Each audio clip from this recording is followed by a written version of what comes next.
السلام علیکم، کیا حال چال ہے دوستو؟ امید کرتا ہوں کہ سب ٹھیک ٹھاک اور خیریت سے ہوں گے۔ میرا نام اسرار علی ہے and welcome to my YouTube channel scary activity.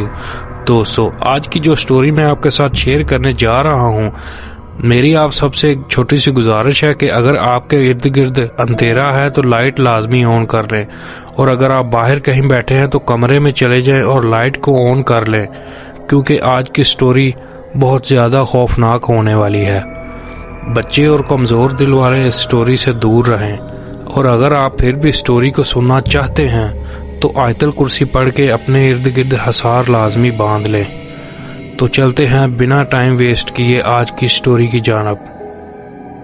آج سے کچھ سال پہلے کی بات ہے کہ سعد نام کا ایک لڑکا ہوا کرتا تھا۔ کہتے ہیں کہ اس پہ کسی بری آتما کا سایہ ہو گیا تھا جس نے اس لڑکے کی جان لے لی۔ آخر سعد پر وہ اثرات آئے کہاں سے، اور ایسا کیا ہوا کہ سعد کی جان چلی گئی؟ السلام علیکم، میرا نام احمد ہے، میں سعد کا والد ہوں۔ میرے گھر کے پیچھے ایک بہت پرانا قبرستان ہے جو انگریزوں کے زمانے میں بنایا گیا تھا، جس میں آج بھی انگریزوں کی قبریں موجود ہیں۔ میرے گھر کے کمروں کی کھڑکیاں اسی قبرستان کی طرف کھلتی ہیں، اور میرے گھر کی چھت سے بھی یہ خوفناک قبرستان صاف نظر آتا ہے۔ سعد کے کمرے سے بھی قبرستان کی طرف سے چلنے والی ہوا کا بھی گزر تھا۔ رات تقریباً 2:30 بجے سعد معمول کی طرح پڑھائی کر رہا تھا۔ کھڑکی سے باہر جھانک کر دیکھا تو دور دور تک کسی کا نام و نشان تک نہیں نظر آ رہا تھا۔ قبرستان میں ایک عجیب سی خاموشی تھی۔ پرندے بے چینی میں ادھر سے ادھر جا رہے تھے۔ اچانک کتے بھونکنا شروع ہو گئے جیسے کسی غیر انسانی مخلوق کو دیکھ لیا ہو۔ سعد ان آوازوں سے پریشان ہو کر کھڑکی بند کرنے کے لیے جا رہا تھا۔ اسے بالکل بھی اندازہ نہیں کہ اب جو منظر وہ دیکھنے والا ہے وہ اس کی زندگی بدل کر رکھ دے گا۔ سعد کھڑکی کے پاس پہنچا اور اس نے دیکھا کہ ایک عورت نے میلی کچیلی چادر پہنی ہوئی ہے اور کتوں نے اسے گھیرا ہوا ہے، اور وہ عورت قبرستان کی طرف جا رہی ہے۔ سعد تشویش کے عالم میں اپنے گھر سے باہر نکلا اور اس عورت کے پیچھے گیا۔ اتنی دیر میں وہ عورت قبرستان کے اندر تک جا پہنچی تھی۔ سعد نے سوچا کہ رات کے اس وقت قبرستان میں جانا ٹھیک نہیں، لیکن اس کا دل کچھ اور ہی کہہ رہا تھا۔ بس پھر وہی ہوا جس کا ڈر تھا۔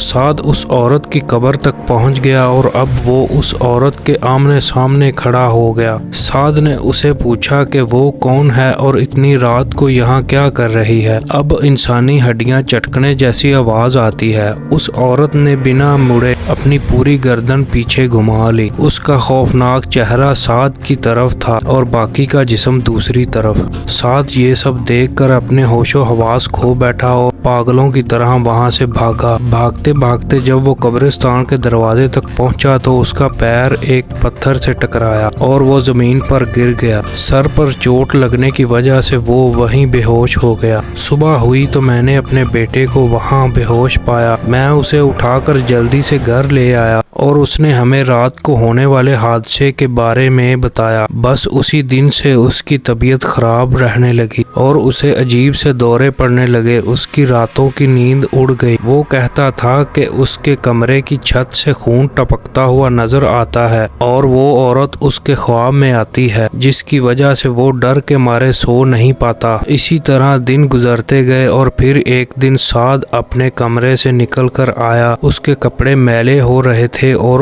ہاتھوں پر ناخنوں کے نشان تھے۔ میں سعد کی طرف بڑھنے لگا کہ اچانک انسانی ہڈیاں چٹکنے جیسی آواز آتی ہے اور سعد نے اسی عورت کی طرح اپنی گردن گھما لی۔ اب اس کی گردن میری طرف تھی، اس کا جسم پیچھے کی طرف، اور دیکھتے ہی دیکھتے سعد کی لاش زمین پر گری ہوئی تھی۔ تو دوستو، آپ کا کیا کہنا ہے کہ اس سٹوری میں کتنی سچائی ہوگی؟ کمنٹ سیکشن میں اپنی رائے کا لازمی اظہار کیجیے گا۔ ملیں گے کل ایک نئی سٹوری کے ساتھ، تب تک کے لیے بھائی کو دیں اجازت۔ اپنا بہت سارا خیال رکھیے گا اور دعاؤں میں مجھے یاد رکھیے گا۔ خدا حافظ۔